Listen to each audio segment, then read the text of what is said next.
Namaste. Today we have guest Dr. Barbara Nimri Aziz. She is an anthropologist, journalist, and a writer. Namaste, Dr. Barbara. Namaste, Kishore Limbu. Mm-hmm. Nice to be with you. Yes, I can Mm-hmm. hear you. Uh, Very how good. how is your day? A little cold here in New York. Mm-hmm. Um, minus 11 last night, Mm-hmm. and but we expect spring to arrive soon. We hope. Okay, so Dr. Barbara, it's a very welcome, and I'm really congratulate to you for your new publication, the Yogmaya and the Durga Devi, a rebel woman of Nepal. We'll very briefly start with your timeline. So, your first visit about it was 1960 to India, isn't it? Yes, that's the first time I went to Asia. Yes, Uh, I had just graduated from university with mhm, my bachelor undergraduate in Canada, mhm, and I had never been outside Canada before.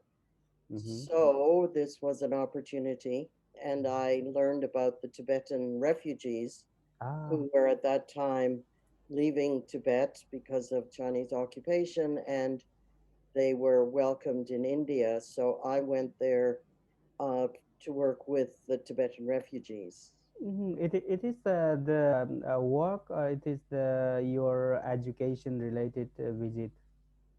No, no, it was work. It, I had this humanitarian impulse, and I was curious. I liked India very much, and mhm, also managed to find work in a Tibetan refugee school. And after that, I stayed there. I was working for Save the Children Fund.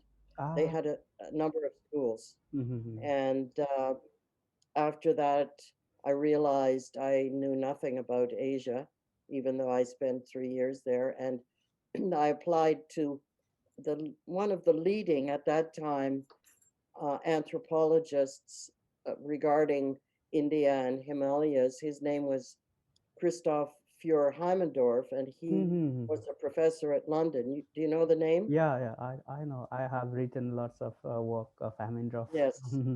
So I thought I would then undertake graduate studies, and I'll just mention that when I wrote to him, Mhm, uh, I had just a bachelor degree, and I'd already returned to Canada. And he said to me, if you have lived in India for 3 years and you are still healthy and want to learn more about India, he said, I'd love to have you as a student. mhm. And that was it. He accepted me without a lot of bureaucratic processes. So I was very fortunate. So I went immediately to London. That means you are a student of Hammondorf. That's right. Okay, okay. Then now I want to little more about your PhD research. So you did PhD research 1969 to 1973 in Solukhumbu, isn't it? Yes, yes. I joined University of London, I think, in 67. Mm-hmm. So then in 69, I entered the PhD research program. And because Heimendorf was so well established in Nepal, he Mm-hmm. encouraged me to go and work with Sherpa people that he had written about. And I went to the Sherpa area of Solukhumbu and then decided to work with a community of Tibetans who had Mm-hmm. settled in Solukhumbu. And the result of that, I don't believe it now, Kishore, but I stayed there for 11 months in the Oh. mountains. I didn't go back to Kathmandu. Uh-huh. We didn't have telephones, we didn't have electricity then. I think, my God, how did I do it? But I was young and strong, and You people enjoy. were You, supporting me locally. you enjoyed the field lots, I guess. So I loved the field work, and the winter was not so bad, I guess. Mm-hmm. And I was healthy. The main thing is health, right?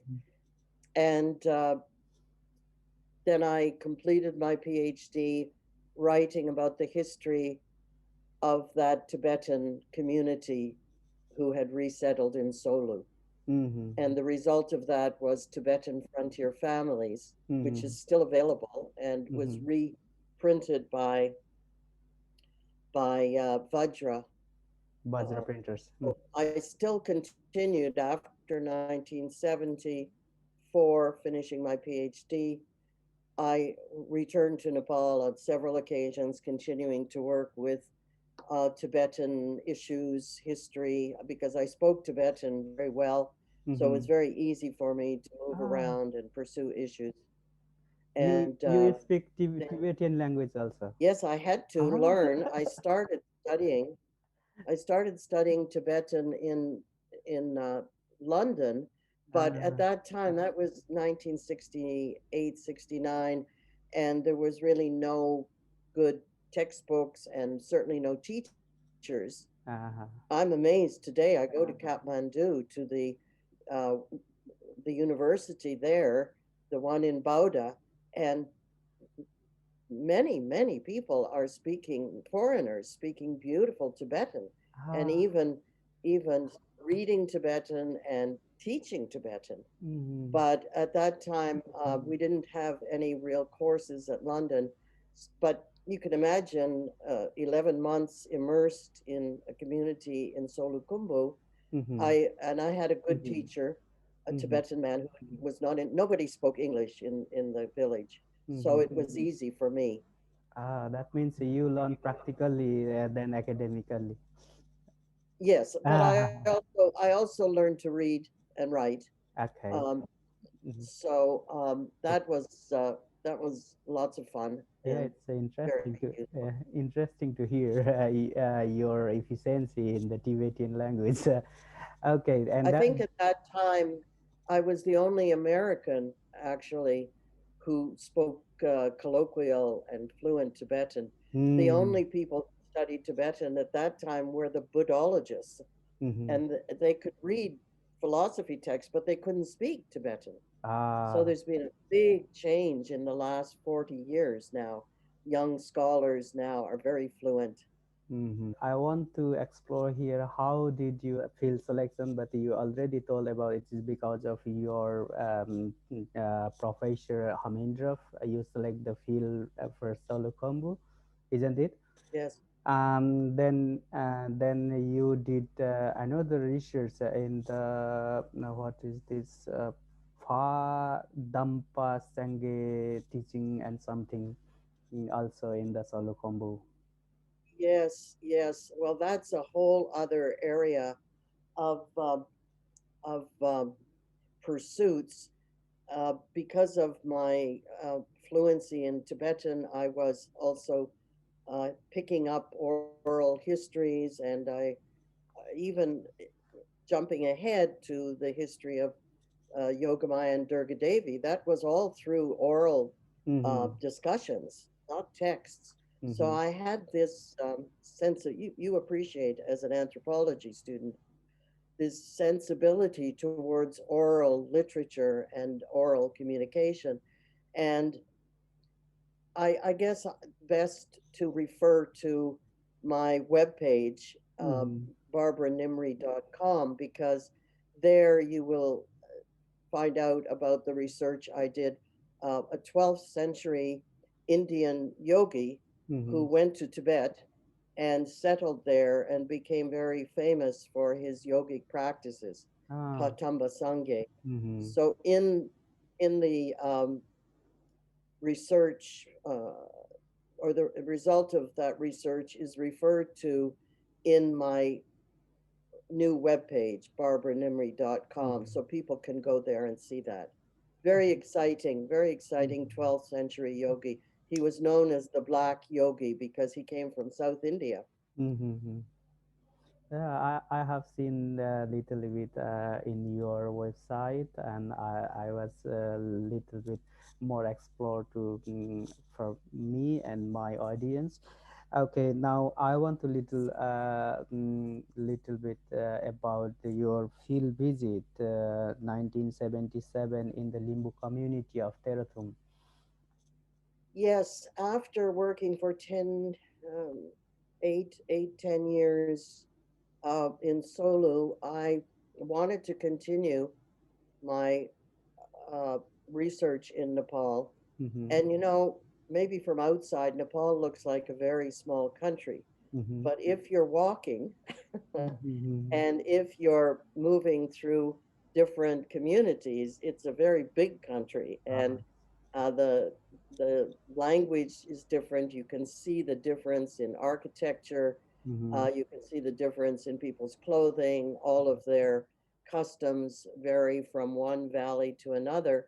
And I wanted to, of course, living in Solu, there are Rai people there, Magar, also, as well as the Tibetan. You find some, at that time, you find some also Chetri and Bowen. mm-hmm, But I wanted a little more experience in the East. So I went to Teratum area mm-hmm, and I spent a few months there. And I was much drawn to the Limbu women, mm-hmm, and they welcomed me. We spent a lot of time together, and we made a nagiri, or they made a nagiri for me, which mm-hmm, I gave to my daughter-in-law when my son married. And then I wrote mainly, not much about Limbu people, but I wrote at least three articles about my work with Limbu women and their art and their agricultural work. mm-hmm. That's also on the new webpage. It's amazing when I going through your article on Limbu Omans and your descriptions of the Nagiri, um, and I was looking for there. That was your research, or that was your just your visit? Well, to me, everything's research. Okay, yes, that was the research I'm from curious. I exploring mean, people, exploring new yes, peoples. Okay. yes, Um, yes. uh, Everything is research, and they were new to me, and so I was curious and was again fortunate that they welcomed me. mhm. So I wrote about the research. Yeah, Uh, I didn't have. Maybe you think of research. Maybe you think of research in terms of theoretical mhm. orientation. I didn't have any theoretical. Yeah, I'm a yeah. field worker. I do, I'm I an do, ethnographer. I do same like you. I just enjoy the field. I don't know where is the theory comes and where is theory goes. But I do love to going field work and hanging around the peoples and learning with the new people. So that is my my thing also. And Dr. Oh, you Barbara, understand. yeah, Dr. Barbara, I when I was going through your article on the Limbus and the Naugiri, um, generally ethnic peoples, ethnic group are the indigenous peoples, while they have some ornaments and the foods even the some cultures and the rituals, they have the mythical connections with that kinds of the trope like rituals and ornaments, and even whatever they are doing practices, there will be the little bit connection with the mythical connections.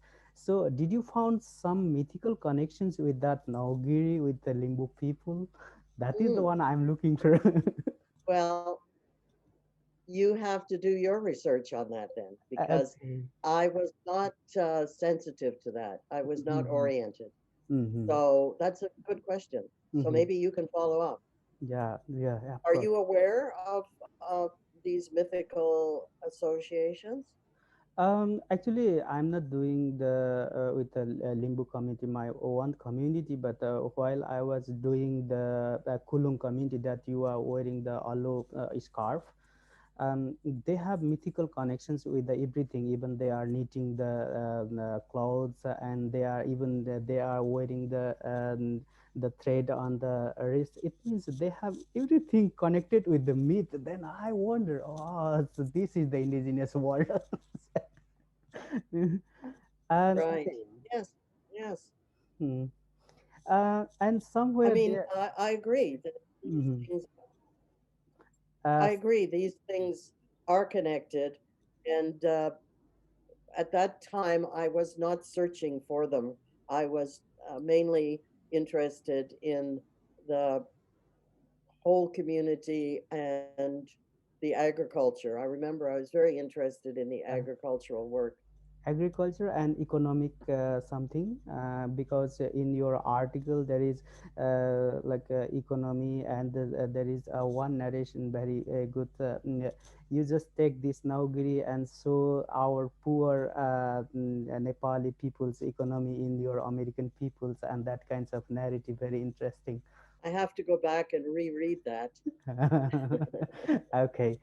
uh, you have done your intensive fieldwork on the Yogmaya,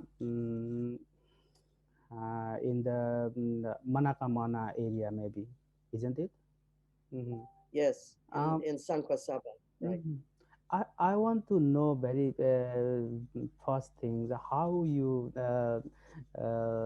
developed the research idea and the selections of the Yogmaya. How come it minds I have to explore Yogmaya, and this is the thing I want to know. Uh, Yes, what can I tell you, Kishore? I have to admit it was accidental. ah. It was by chance. Mm-hmm. Although by 1980, Mm-hmm. when I decided to go to uh, Aran River Valley area, I Mm-hmm. had become more sensitive because of the work that a lot of women were doing in research. Mm-hmm. And so I was maybe more attuned to what women were saying and doing. Mm-hmm. I was in Solukhumbu in 1980, and I had also become very interested in pilgrimage Mm-hmm. because all over Nepal I was seeing Dud Kun, Ah. people going to Dud Uh-huh. Kun. I went to Amarnath in Kashmir. I went to Hailashi, and Mm-hmm. you can't live in that part of the world without being aware Mm-hmm. of people traveling with a lot of difficulty to the places where they we believe we can make closer contact with the divine powers. Mm-hmm. And so I was wanting to go to many of those tirtha. Mm-hmm. And um, again, I was drawn back to the east. So I left Solukhumbu, where I had still a project ongoing. And we walked actually from Solukhumbu east across the rivers and mountains. And I came to Aran River Valley. And as I think I mentioned in my book, I stopped for the night at Mm-hmm. a ashram. And I mean, we always stopped in a local home Mm-hmm. farmhouse, but we found a group of women, Bhaktini, living by the river in this holy place, and Mm-hmm. I stopped for the night. Mm-hmm. And I told you before how attuned I was to oral traditions and oral transmission. Mm-hmm. And I heard one woman with, I was staying in, these are Bhaktini, Mm-hmm. and they're, most of them were over 60 years old, living without their families. And in the middle of the night or after we lay down by the hearth to Mm-hmm. sleep, she began to sing Yogbani. Ah. And I had enough experience in Nepal to know this was not a normal poetry. This was not normal singing. This was not even bhajan. It was Mm-hmm. something very, very special. So in the Mm-hmm. morning, I woke up and I asked the Mata, what is this that Ah. Ah. Bhaktini Amma was singing last night? And then they introduced me. They said, this is the Bani of our Hazur Bani. They Ah. said, this Azerbaijan. is Hazur Bani Mm-hmm. from our Hazur Mm-hmm. Yogmaya.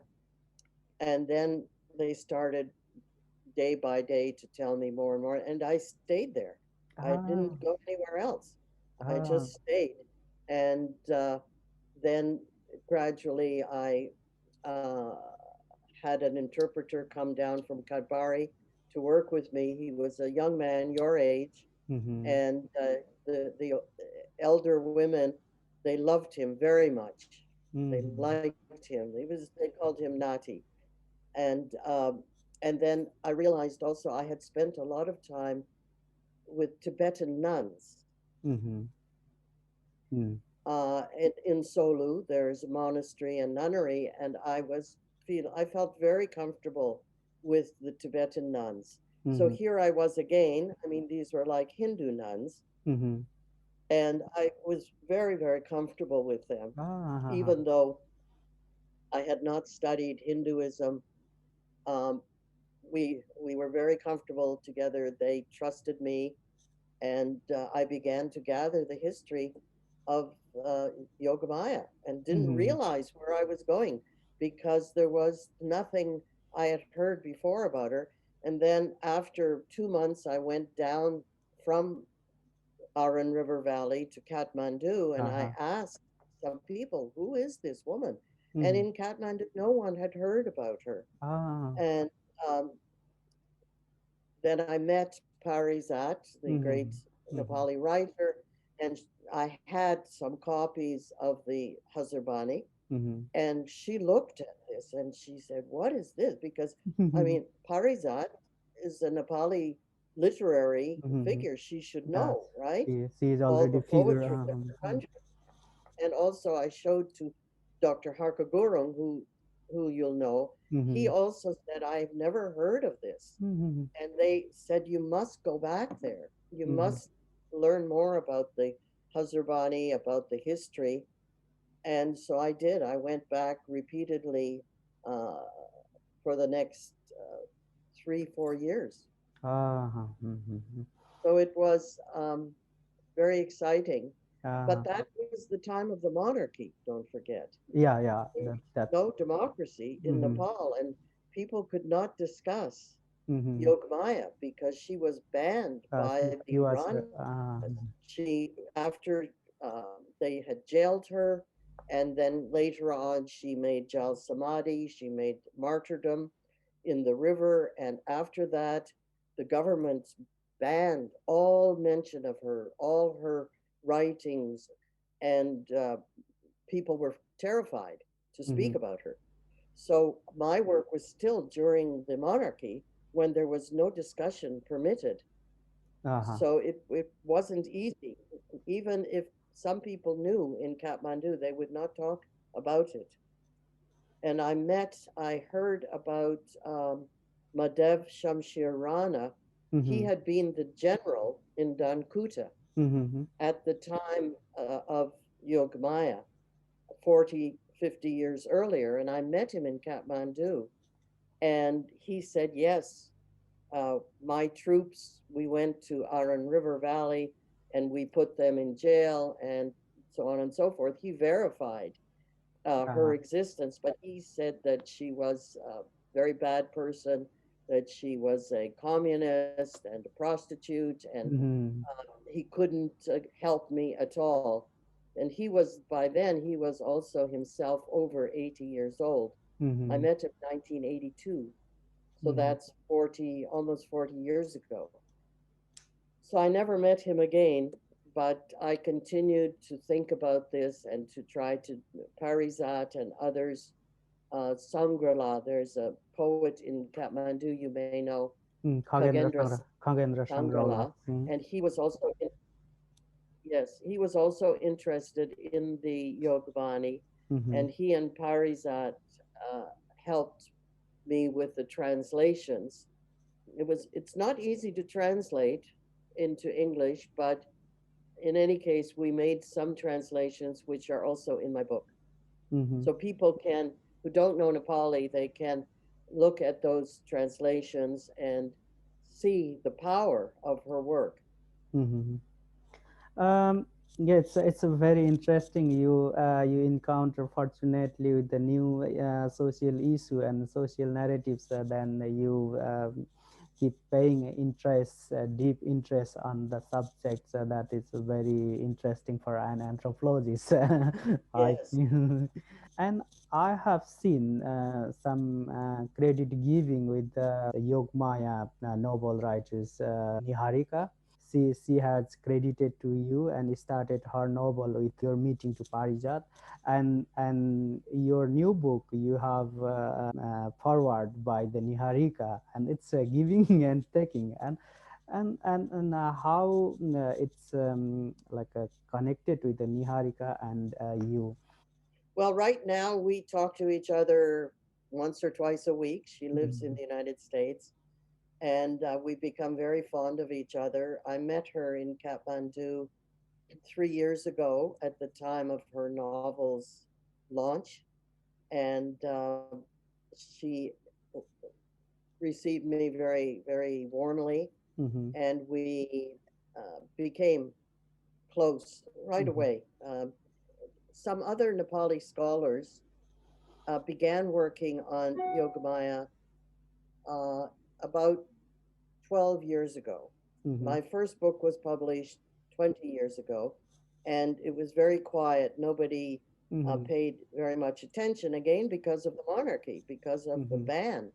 People were, I think, afraid to go into this. And finally, after democracy, there was more attention, just by a few people. But Niharika, who, as you know, she's a historical novelist. Mhm. So she herself is writes about history through fiction, and she learned, I think, from another Nepali about my work, Mhm. and then she obtained my book in Kathmandu, and then she herself went to Sankosaba and Bhojpur Mhm. and spoke to some people there whose parents had known about Yogamaya, because by then all of the elderly women who I worked with were no more.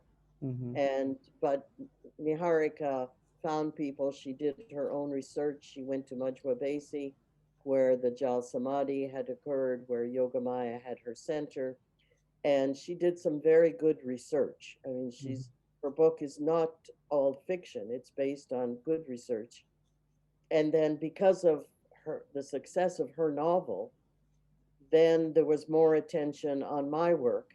Mhm. Yeah. And Mhm. I was very happy because she was the first woman, apart from Parizat, who took an interest in Yogamaya. Up to then, it was mainly men who did not uh, have the same um, kind of sympathy, perhaps.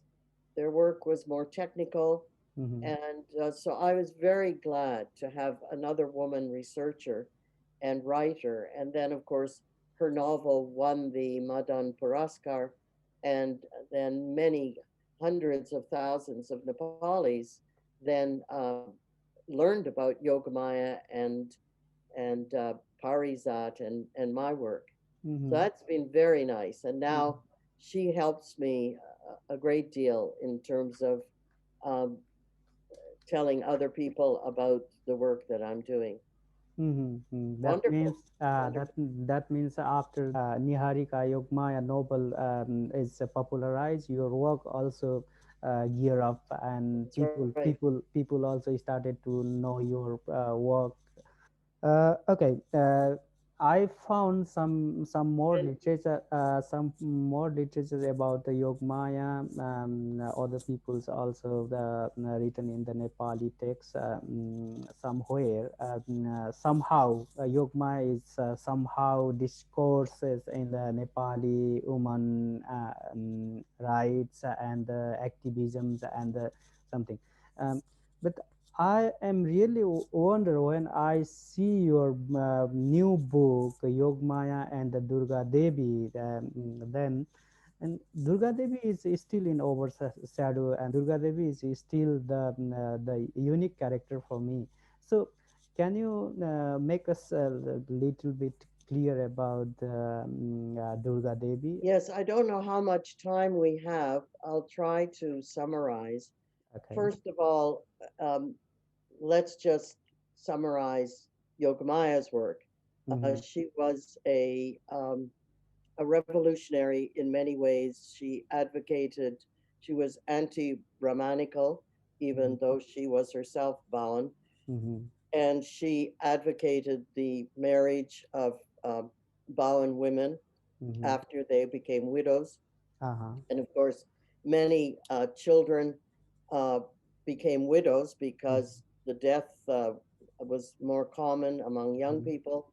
And Child so marriage. Mm-hmm. if a woman, Bowen or even Chetri, had been married but not actually consummated their marriage, if their boy husband died, she was a widow forever. Mm-hmm. And Yogamaya was against this. She was also against, there was, even in her time, 100 years ago, there was a lot of corruption. Mm-hmm. And there was a lot of abuse of by the upper classes. And so she advocated an end to corruption, and she applied directly to the Rana. Mm-hmm. She applied, she sent her messages to uh, the dictator of the time, the Ranas, Mm-hmm. to change the law, to free women, to attack the corrupt officials, and to uh, bring true justice. She called it Dharma Rajya, Mm-hmm. Raja being the nation, and Dharma, I translate Dharma Raja as justice Ah, uh-huh. in English. Justice. And Uh-huh. she, yes, and through her, and then she did tapasya in the valleys and in the caves in the upper Aran. She did go to Kathmandu a few times. She was born in Nepal. In any case, she gathered people around her. They were very attracted to her, mainly Bawan Chetri people, Mm-hmm. men and women.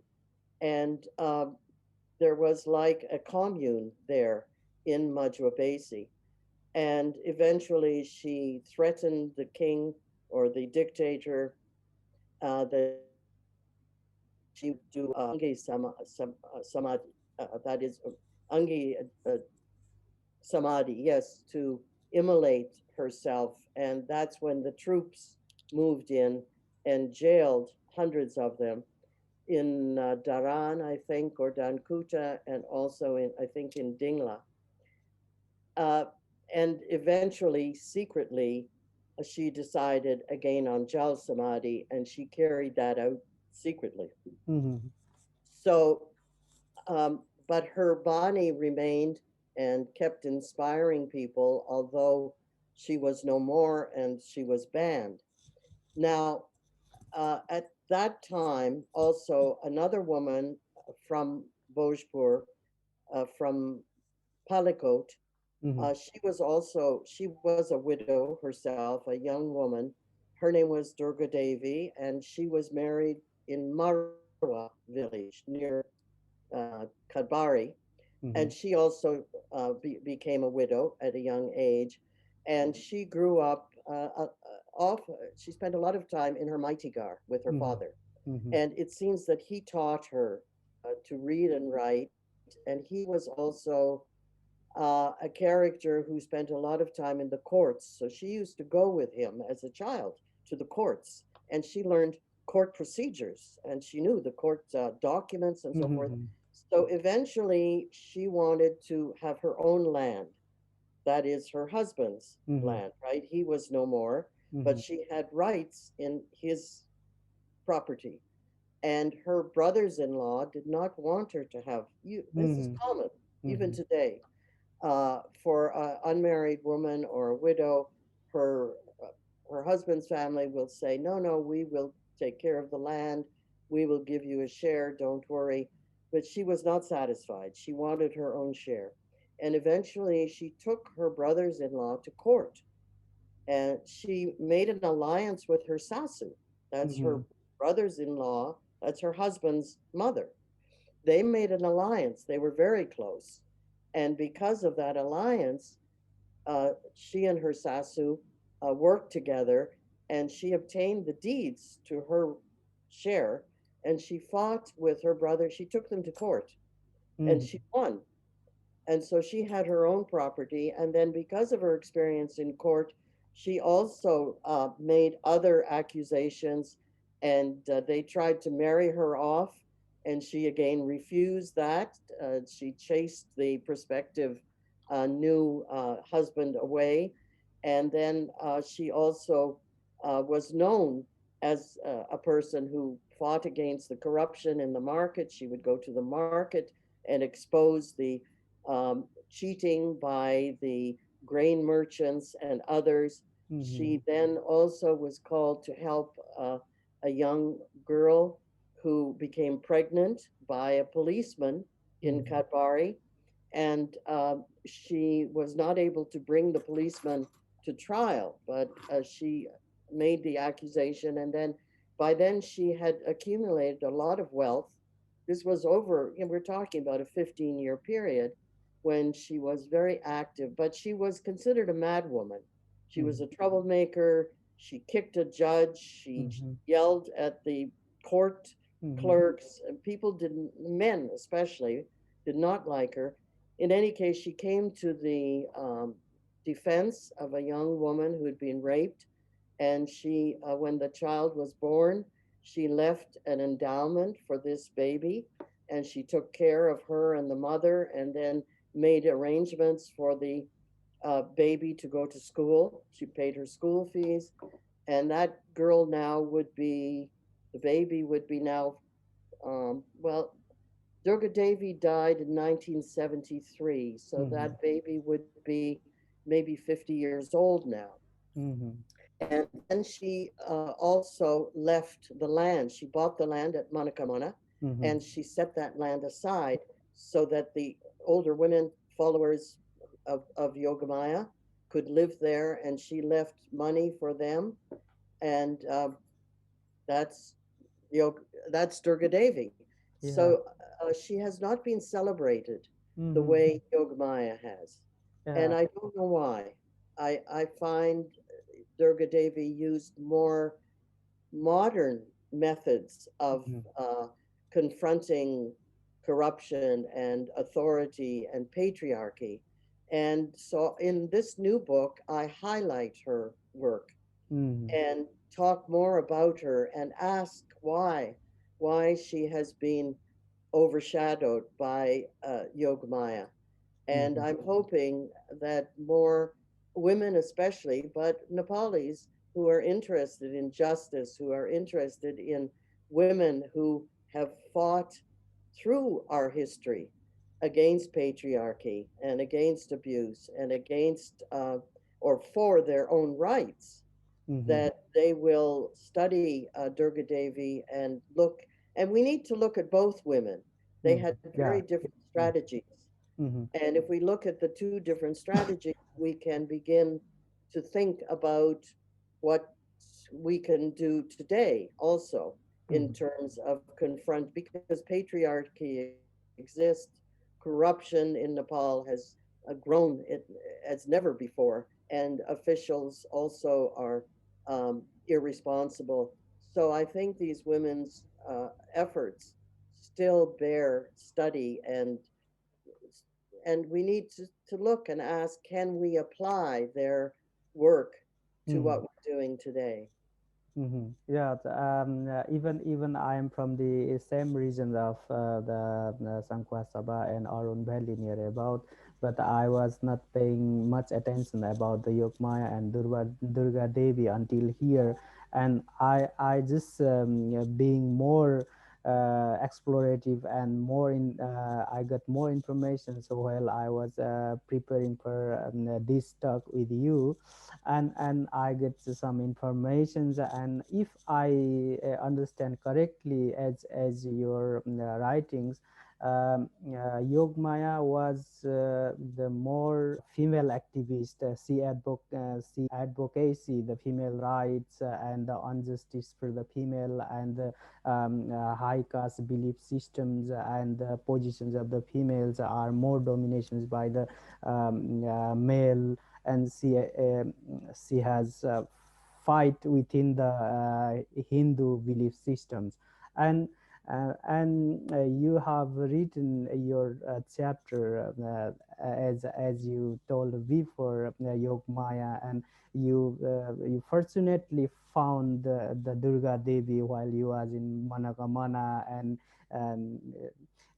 the territory by the Durga Devi, and who was she, and people are not very interested to tell her story, and you keep exploring them. It was very interesting. And Durga Devi, strategy of the Durga Devi, I like very much. She was always advocacy for the rule of law.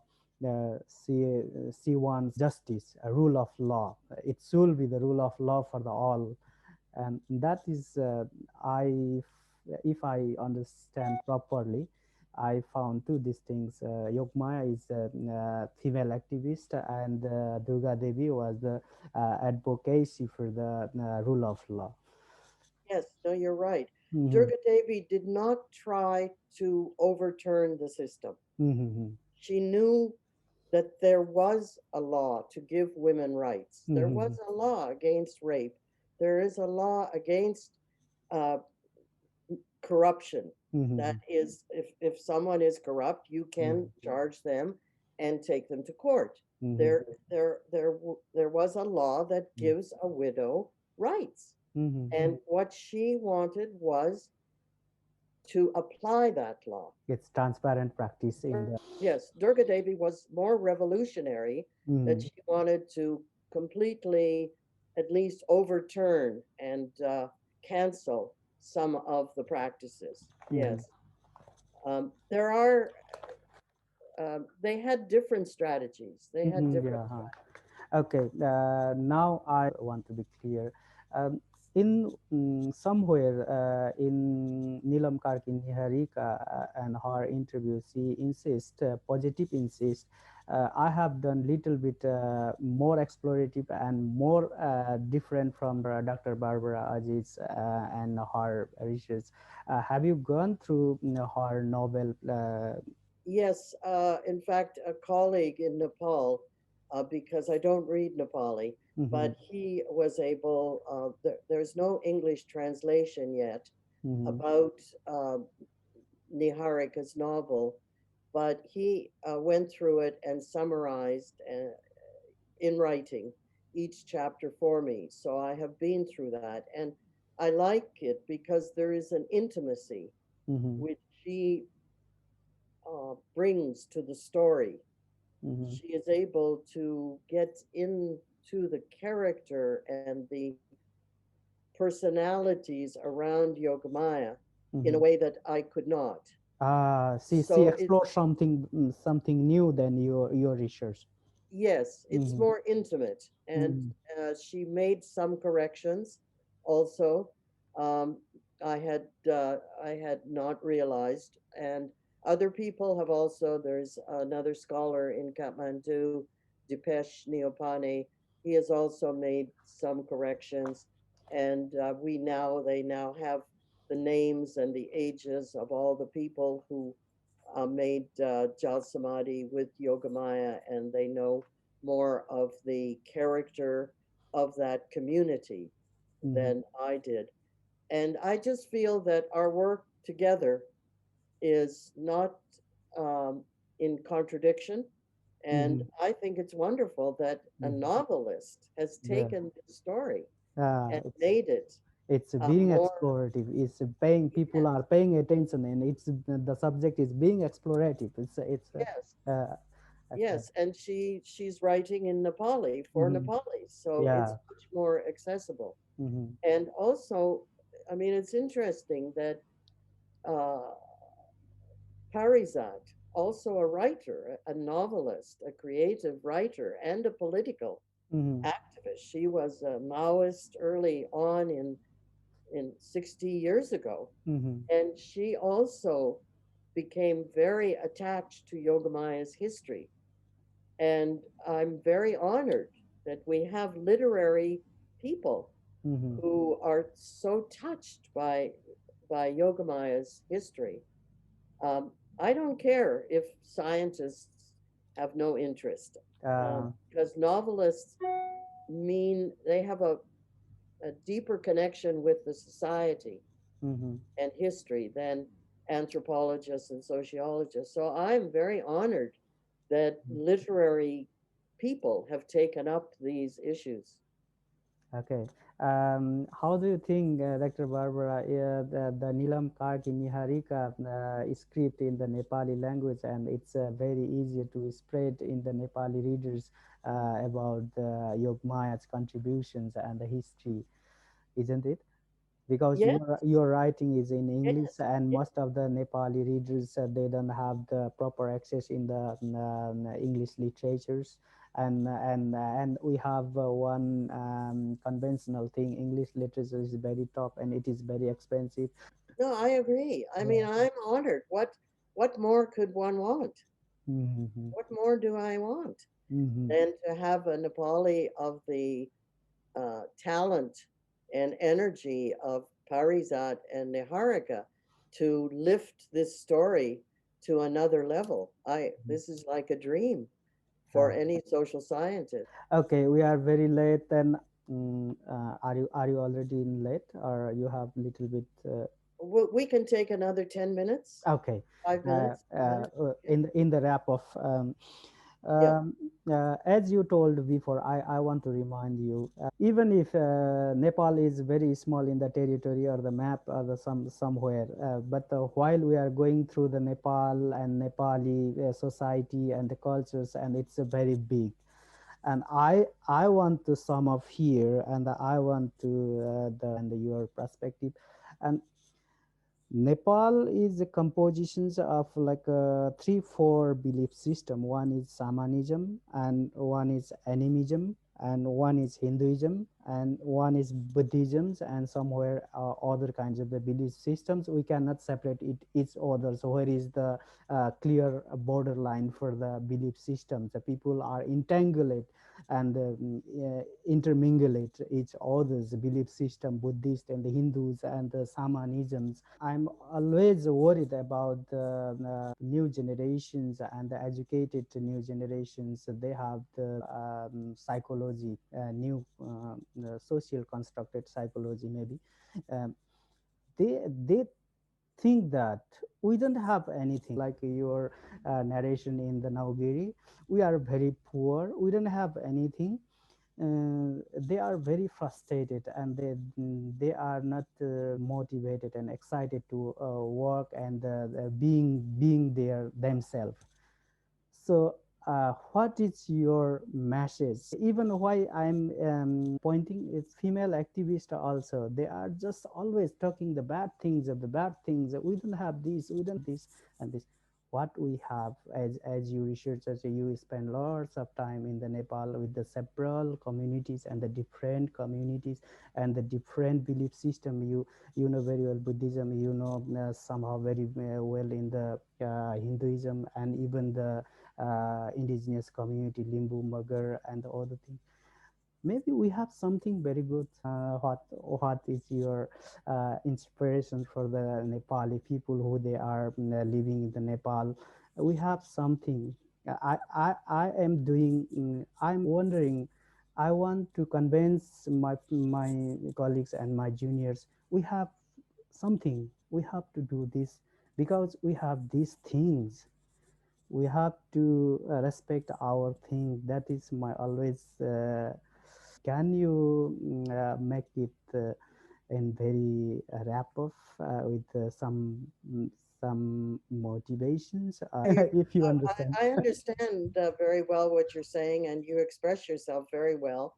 And this is a controversial issue. I'm sure you sit with your friends in Lisbon, where you are, and talking with your family and other friends, Nepalis around the world, about this.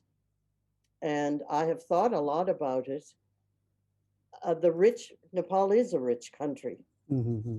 not just in culture Mm-hmm. and traditions, but the land. The land Yeah, is rich. yeah. Mm-hmm. And it's not just the mountains, it's the Mm-hmm. soil. Mm-hmm. And you know that so many people, not just those studying in the West or Australia, so many are leaving the land. All these 4 million, maybe 6 million Mm-hmm. mainly men, leaving the land.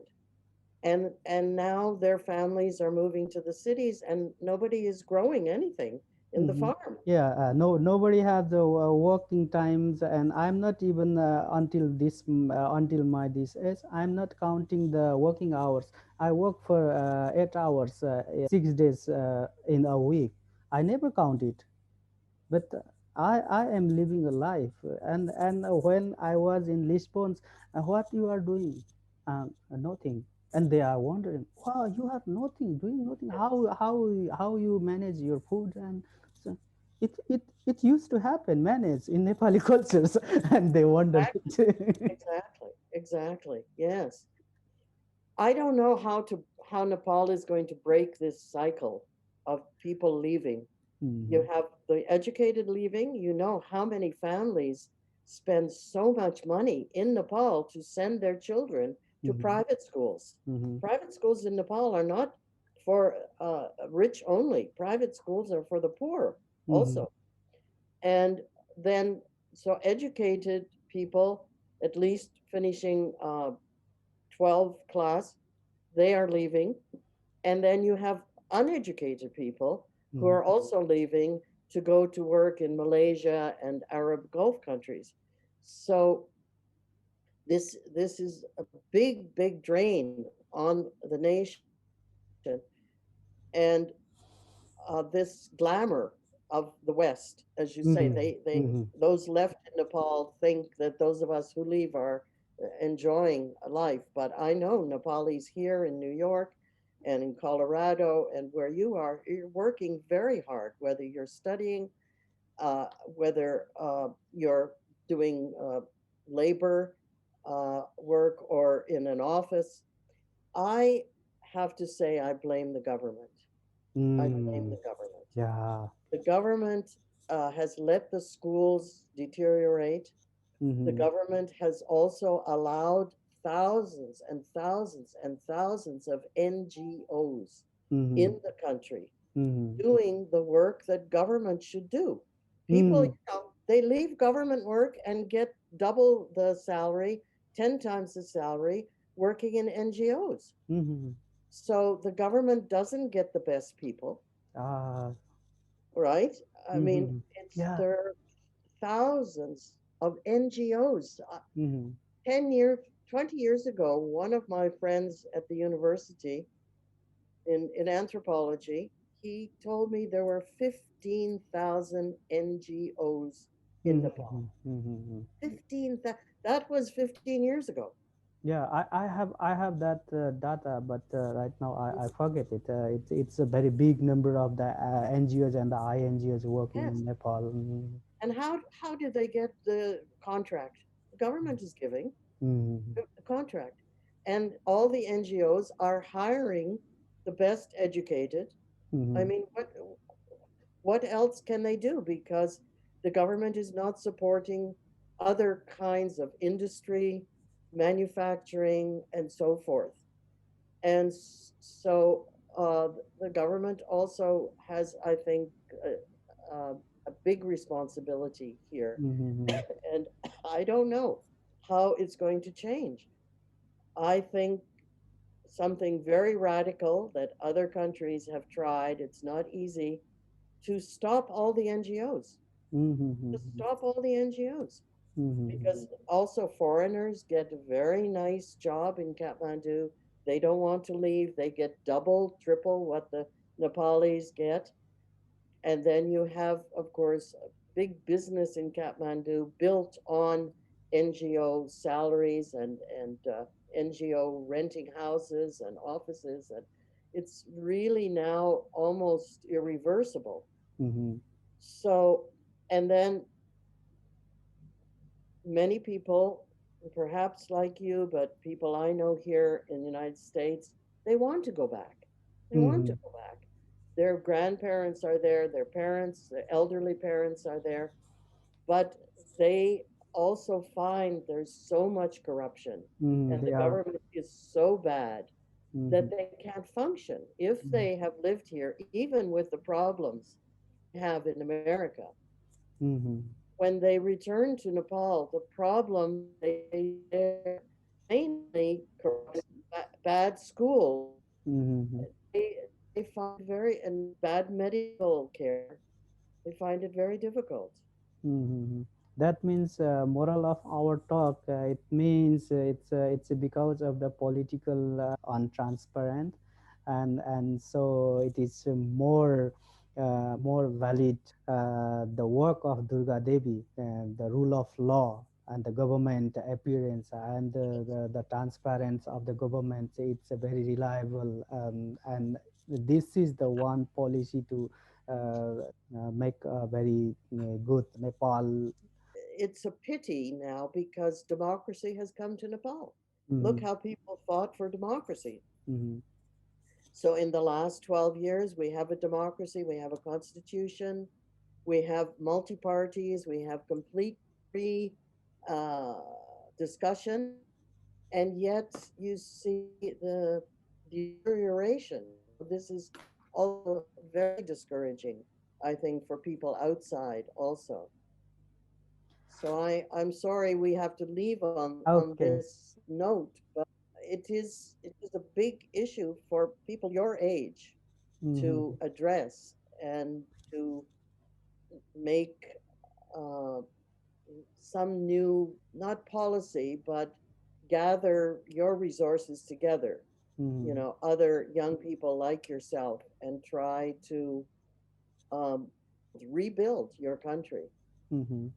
Okay, thank you, Dr. Barbara, being here, and a very nice talk. And in the very last one or two words, my international friends, what we have Nepal and how you suggest to as an foreigners to look under the Nepal, and we'll finish it. You can just tell one or two words or just thank. Well, I mean, I think, for example, because of COVID now, there's much greater use of Zoom and a lot of international um, gatherings like this. And I think that is a great benefit. And we Mhm. can build on this. I know you and other people now, not just through my book, but through these kinds of new communications. Mhm. And I hope we continue that, and that, again, related to my book and your work as an anthropologist, people will read more and feel that within Nepal you have people, men and women, like Durga Devi and Yogamaya in modern Nepal Mhm. to give you leadership. Even one or two is enough Mhm. to Mhm. inspire a lot of people. Thank you very much for Thank you, having me. Dr. Barbara, being here. It's a very honor to have you here, I'm honored. and have a good day. Thank Namaste. you. Sewaro, Namaste. you understand Sewaro? Yes, Ah, Sewaro. Then, uh, and of course, if I have time, I'll provide you the one now, because you thank you. lost because you lost it because of your son, daughter-in-law. I read in your article. Thank you. Okay, have a good day, Dr. Barbara.